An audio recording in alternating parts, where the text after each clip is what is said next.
Deputado Jair Bolsonaro, qual é a razão para o senhor ter um número tão grande de seguidores nas redes sociais atualmente? Bom, essa é a mídia mais livre que se tem conhecimento até hoje, né? E apesar dos fake news e entre outras coisas, eu acho que ele tem que continuar livre. E nós procuramos fazer aquilo que, no meu entender, toda a mídia deveria fazer e não a parte dela, é transmitir a verdade. Dificilmente a gente se equivoca aqui, erra, tá? Mas quem abre o nosso Facebook, as nossas mídias sociais, sabe que vai ter uma notícia fria ali, que a interpretação passa a ser dele, né? E isso eu acho que nos leva nessa posição de estar na frente entre os políticos no Brasil, a dominância nessa área.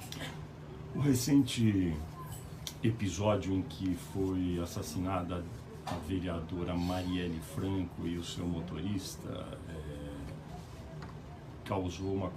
provocou uma cobertura muito grande da mídia. O senhor preferiu não emitir nenhuma opinião sobre o ocorrido. Qual é o racional por trás aí da sua decisão de ficar em silêncio? A gente conhece a vida dessa parlamentar e as suas bandeiras, né? Conhecia. E se eu falasse que era uma pessoa extremamente boa ou extremamente má, eu teria críticas de qualquer maneira. Então resolvi permanecer em silêncio até para não politizar o assunto e mesmo, né, também poderia ser acusado de estar fazendo palanque em cima disso. Eu respeito as mortes no Rio de Janeiro, respeito as opiniões completamente contrárias à minha, que ela sempre tinha. E houve quase que uma unanimidade para da mídia me criticaram tocante ao silêncio, até dizendo que os demais outros pré-candidatos haviam falado alguma coisa. Agora a resposta que eu dou, né? Eu tenho comparecido a enterros, basicamente de policiais no Rio de Janeiro, como ontem, 3 mais perderam a vida lá. E essas mortes aí, eu sei que é difícil a apuração, mas é uma sinalização que a sociedade, aquela que está ao lado da lei, tem que se preocupar. O que está sendo feito de errado? O meu diagnóstico é uma política de direitos humanos equivocada, as audiências de custódia, que não é uma lei, tem que se acabar com isso daí, o politicamente correto, políticas de desencarceramento, de progressões de pena, você tem que mudar tudo isso aí, até mesmo, apesar de estar garantido na Constituição, né, aquela questão do auxílio reclusão, aí você tem que rever tudo isso aí. E o mais importante de tudo, né, tem vários colegas na Câmara que discutem esse assunto, um deles é o Antônio Lorenzoni, a questão do Estatuto do Desarmamento. Um Estado que desarma apenas o cidadão de bem e deixa o outro lado à vontade, inclusive com armas de guerra, é um Estado que não está preocupado com segurança pública. Então, essa questão do desarmamento, temos que continuar trabalhando em cima disso, buscar reforço por ocasião das eleições, talvez fazer um homem, uma mulher, presidente da República, que pense dessa forma e, logicamente, com força do Executivo, dar o poder de fogo ao cidadão e também permitir que ele, ao reagir, não venha a ser condenado de acordo com alguns artigos completamente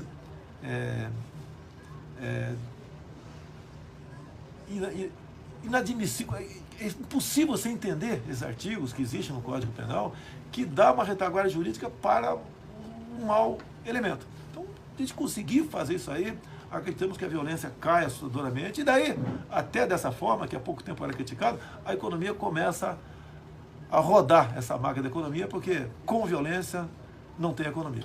No caso, ainda voltando ao assassinato da vereadora do Rio de Janeiro, com a sua experiência e observação, qual a hipótese que o senhor teria para esse crime ter sido cometido? Olha, pode ser uma coisa feita por pessoas extremamente amadoras, pode ser, bem como algo muito planejado, né? E quais os objetivos? Aí, só uma apuração, que eu confio na apuração, nós vamos ter a resposta para isso, né? Se é o amadorismo ou o profissionalismo e com que interesse. Do que o senhor viu até agora, nesse dia que a gente está conversando aqui, já faz uma semana do crime, o senhor acha que é otimista demais imaginar que vão realmente encontrar os mandantes e os executores? Olha, o que a gente tem até o momento, não temos imagem de todo o percurso, né? Apenas a questão do lote da munição, que no meu entender não vai ajudar em quase nada o esclarecimento. Se não tiver alguém denunciando que tenha participado do evento, eu acho que dificilmente vai chegar à conclusão. E não é o caso dela. Mais de 90% dos crimes não são elucidados no Brasil. É uma polícia civil que não tem meios para exercer seu trabalho, que foi também grande parte politizada no Rio de Janeiro ao longo dos tempos. Os governadores interessavam que a polícia investigasse isso e aquilo não. E assim sendo, cortava recursos, né? Ou seja, muito difícil encontrar. É muito difícil, sim, é difícil. O crime no Brasil compensa. O senhor é pré-candidato a presidente da República, o seu partido é um partido ainda pequeno aqui no Congresso, com poucos deputados filiados. Como o senhor pretende contornar esse obstáculo para ter uma exposição maior na propaganda eleitoral, quando começar o período de propaganda e, enfim, consolidar sua candidatura eventualmente? Eu tenho conversado com colegas parlamentares meus aqui que estão nesse projeto, que cada dia aumenta o número de pessoas que pensam dessa maneira. Nós não podemos fazer a mesma coisa que os demais partidos fazem, senão a gente vai entrar numa rotina e daí seremos engolidos pelo sistema para manter a nossa posição. Qualquer partido que porventura queira conversar conosco, a gente conversa, mas não podemos lotear a máquina pública. As indicações políticas é a origem da ineficiência e corrupção por parte do Estado. Você pode ver. Eu poderia, por exemplo, vamos supor aqui, um caso hipotético, né? Indicar aí o coronel Marcos Pontes, astronauta, para o Ministério da Ciência e Tecnologia, vamos supor. Se um colega meu tiver alguém melhor do que ele, Marcos Pontes, dá licença, tem alguém melhor do que você. Agora, se você perguntar hoje em dia, não vou dizer o nome, a população, quem é o ministro da Ciência e Tecnologia no Brasil, eu acho que 95% da população não sabe. E lá tem que ser uma pessoa que realmente, né, além de transmitir segurança, conhecimento, é uma pessoa que estivesse na vanguarda na busca de inovação, de outras tecnologias, de nós criarmos talvez um Vale do Silício aqui no Brasil. E a viagem que nós fizemos à Ásia agora, foi Japão, Coreia do Sul e Taiwan, com o Onyx Lorenzoni, com o Nishimura, com meu filho Eduardo, foi exatamente ver isso, uma viagem muito rápida, mas para servir como cartão de visita para quem olha para nós, do que nós queremos nessa área de ciência e tecnologia. A sua candidatura é sempre apresentada como uma dúvida a respeito de como seria conduzido, do ponto de vista político, o seu governo, pelo fato de, possivelmente, o seu partido, por mais bem sucedido que seja, não ter maioria no Congresso a partir de 2019. O senhor também é sempre citado como um político que tem uma relação, às vezes, arestosa com parte dos outros partidos. E muita gente se lembra do período do ex-presidente, então presidente Collor, em 1990, quando tomou posse, teve dificuldades para se relacionar com o governo, com o Congresso. Como é que o senhor contornaria esse obstáculo? Primeiro, o Collor de Mello, ele chegou aqui um pouco jovem, com muito ímpeto, tá? E deu as costas para o parlamento. Isso. Não quer dizer que você deva abraçar completamente o parlamento. Somos poderes distintos. Esses parlamentares estão chegando para conversar conosco nesse projeto, eles falam abertamente, nós não podemos fazer política no toma lá da cá. Não dá para você acabar as eleições, ir para um canto ali, juntar os maiores partidos e lotear a máquina pública e fica uma indicação estritamente política. Tem que ser técnica. Aceita a indicação técnica de qualquer partido, mas tem que ser técnica e tem que ser reconhecida por parte da população brasileira. Será que não é um pouco da boca para fora o que alguns congressistas falam? Na hora H vão pedir cargos, vão fazer, enfim, exigir um certo loteamento e daí colocariam o senhor numa situação difícil ali para governar? Olha só, eu não vou bater de frente com o parlamento caso chegue lá. Tá? É buscar sempre o diálogo. É mostrar para eles que não dá para continuar fazendo essa forma de política. Até digo mais, como está indo a nossa economia? Nós devemos terminar o ano com uma dívida próxima de 4 trilhões de reais. devemos também terminar o ano, exemplo do ano passado, devendo aí, depois das despesas obrigatórias, mais de 100 bilhões de reais. O cara quer o ministério para quê? Se, por exemplo, se é transporte, não vai ter dinheiro para comprar 1 metro cúbico de massa asfáltica para tapar buraco. É por aí. O que nós estamos propondo, e nessas reuniões, para o Lorenzoni, por exemplo, qual o maior problema do Rio Grande do Sul? Ele vai falar, talvez, entre outras coisas, é a burocratização, é o excesso de regulamentação que não permite os empresários prosseguirem. Você vai para um centro-oeste, problemas ambientais e indigenistas, como solucionar isso daí? Você vai para Roraima, energia elétrica, como você faz uma hidrelétrica lá ou investe em energia eólica ou solar? Esses problemas todos que nós pretendemos mostrar para o parlamento um super pacotão de medidas que eu duvido quem não concorde, quem não vai concordar no mínimo com 90% disso. Porque se a economia não rodar, não adianta você ser um rei onde você vai comer pão com mortadela. É que, aparentemente, todo mundo diz, vai ter uma pauta impopular aos olhos da população no início do ano que vem. Por exemplo, reforma da Previdência talvez tenha que ser retomada, coisas que, aos olhos de grande parte da população, retiram direitos, vamos dizer assim. E isso daí talvez drenaria as energias do próximo governo para fazer reformas realmente que levassem a essa situação que o senhor disse. Tudo você tem que priorizar, até a questão de privatizações ou extinções estatais. Você tem que priorizar. Vai começar com tal empresa, né? Vamos começar com a grande maioria dessas feitas pelo PT, que serviu apenas como cabide de emprego para esse pessoal. Outras reformas, né? Previdência, por exemplo. A Previdência, você tem que priorizar. Qual é a mais importante no momento? A pública ou a privada? A privada ali, né? Eu acredito que seja a pública. Dá para conversar sobre esse assunto sem prejudicar ninguém. Idade mínima, o senhor é a favor? Não, você não pode agora simplesmente jogar 65 lá. Você vai para o tipo uma transição.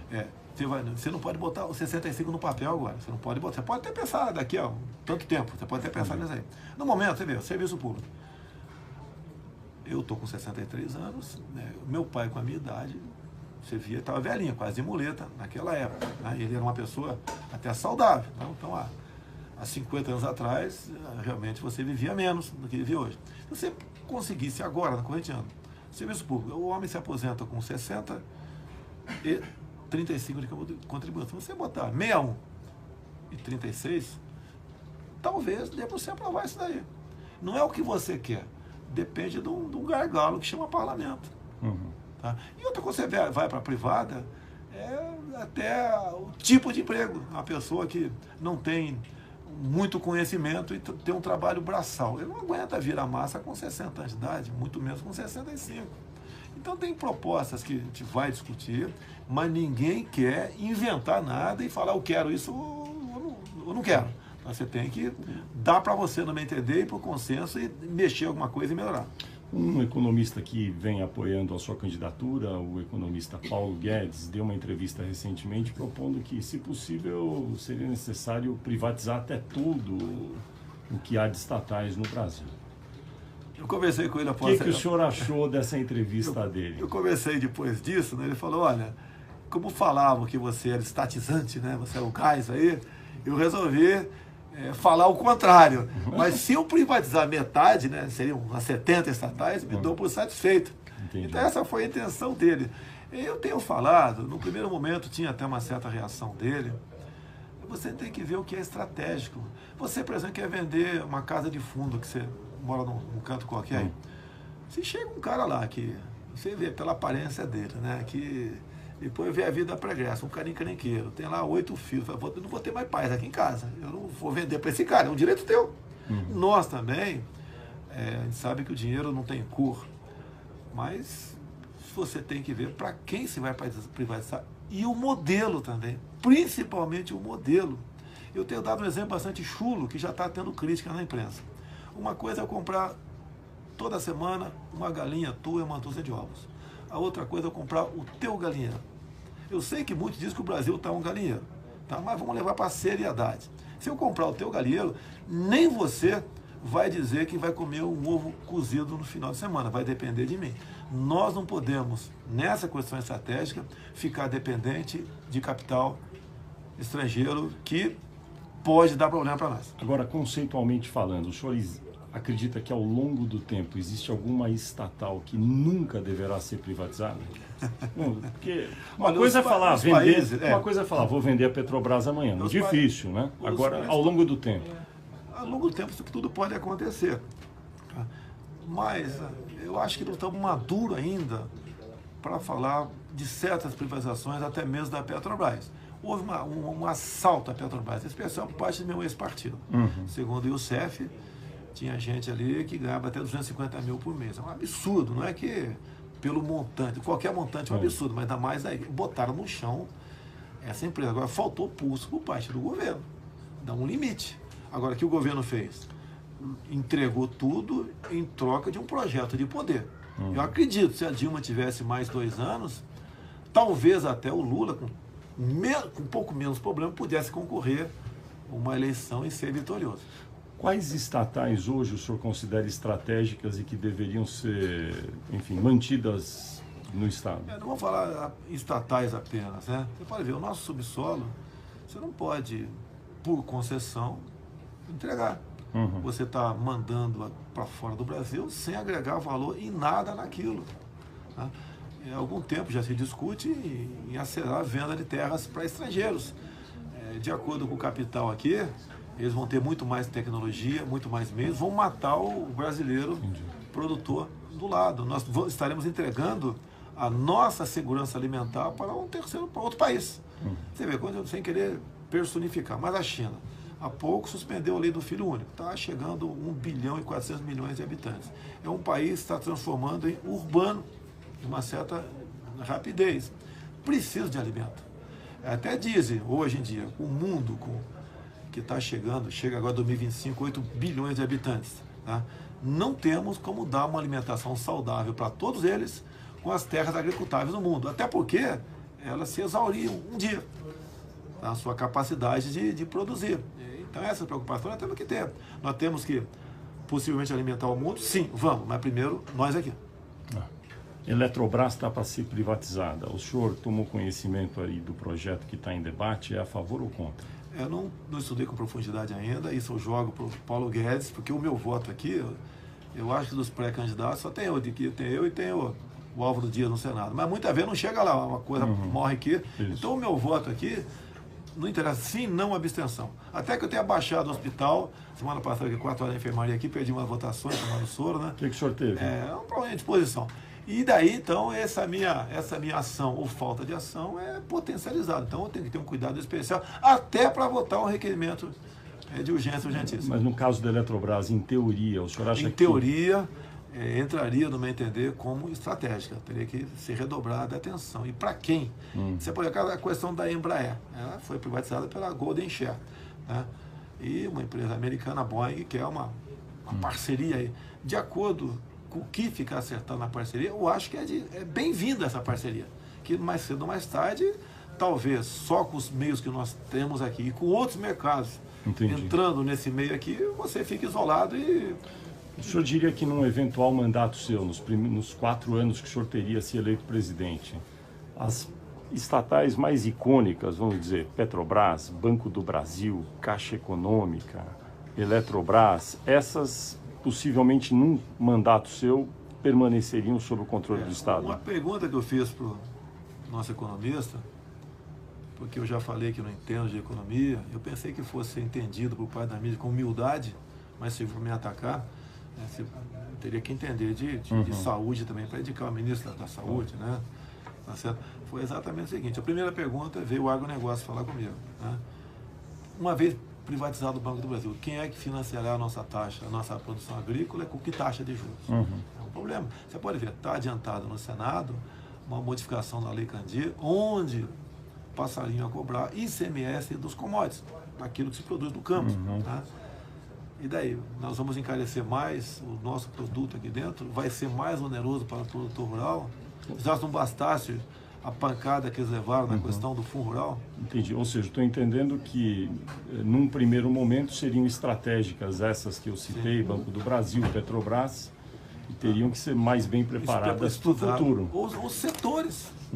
Você pode ver, quando você vai para uma Caixa Econômica, o grande problema ali são as diretorias, indicação política. Você vê, uma ideia aqui que surgiu esses dias aqui, a gente vai adotar. Para que Ministério da Cidade? Você pode pegar o dinheiro daqui diretamente para o prefeito. Você não tem dor de cabeça, o problema é do prefeito, junto aos seus vereadores, Tribunal de Contas do município. Né? Então, essas são as ideias que acontecem. Não seria uma certa forma de privatizar o Ministério da cidade. Eu sei que eu forcei a barra aqui, mas seria uma forma semelhante. Você facilitar isso daí. Nós queremos ter um Estado que o povo não tema, um Estado amigo, não um Estado que você fique com medo dele, o tempo todo ele está em cima de você para tirar alguma coisa de você. Para concluir, quando o senhor começou a sua pré-campanha, havia uma polarização muito grande entre o seu discurso e o discurso do Partido dos Trabalhadores, representado sobretudo pelo ex-presidente Lula. O ex-presidente Lula, por conta da lei da ficha limpa, dificilmente, acho que é impossível ser candidato. Com quem o senhor quem seria o seu antípoda nessa eleição se não houver o ex-presidente Lula na disputa? O PT não estará fora das eleições, vão apoiar alguém. Eles têm uma massa, no meu entender, de acordo com o apoio deles, pode levar esse candidato ao segundo turno. Não vejo como o nome do PT. Talvez o nome do PT seja para vice. Tá? E agora eu não posso estar preocupado o que é melhor para mim. O que for melhor para o Brasil. Os outros pré-candidatos que têm mais de 5%, na verdade são 4. O ex-presidente Lula, que não sabe se vai ser, Geraldo Alckmin, do PSDB, Marina Silva e Ciro Gomes. Esses todos têm mais de 5%. Desses, o senhor acredita que quem é competitivo para chegar ao segundo turno? O senhor já disse o PT. Olha só, eu falo do pessoal que diz que vai votar em mim. Dificilmente você muda um voto de quem diz que vai votar em mim, porque é um apoio tido ao longo de 3 anos que eu tenho rodado no Brasil em cima da verdade. Até um colega também me perguntou outro dia, como é que você vai se eleger sem mentir? Eu falei, então não vou ser eleito. É muito simples. Tá? Então essa é a nossa preocupação. Se tiver pergunta num debate, aqueles temas corriqueiros, que rótulo, né? Fascista, homofóbico, racista, eu vou responder sobre Roraima, sobre venezuelanos lá, agronegócio, turismo. Não vou responder, não vou entrar nessa pilha. Estou extremamente preparado para isso. Nós temos que ter proposta que você acredite do outro lado da linha. E não que você ache que é bonita. Uma peça de marketing apenas. Mas o senhor enxerga um desses que eu citei indo para o segundo turno, exceto o PT? Alckmin, Marina ou Ciro? No meu entender, dificilmente vai ter segundo turno. Desculpa aqui. É mesmo? Eu acho que a gente encerra essa fatura no primeiro turno. Ok? Porque os outros pré-candidatos são muito parecidos. Eu acho que a máquina de marketing não vai funcionar dessa vez. Vai funcionar a palavra, aquilo das mídias sociais. A calúnia, no meu entender, não vai colar. Bate em mim o tempo todo. E depois a gente rebate isso daí, o pessoal acredita na nossa defesa, vê que realmente setores da mídia perseguem. O senhor sabe que teve 7 eleições presidenciais desde a volta desse sistema de governo. Só 2 terminaram no primeiro turno, né? Vamos ter a terceira, se Deus quiser. Tá certo. Muito obrigado por sua entrevista, deputado Jair Bolsonaro.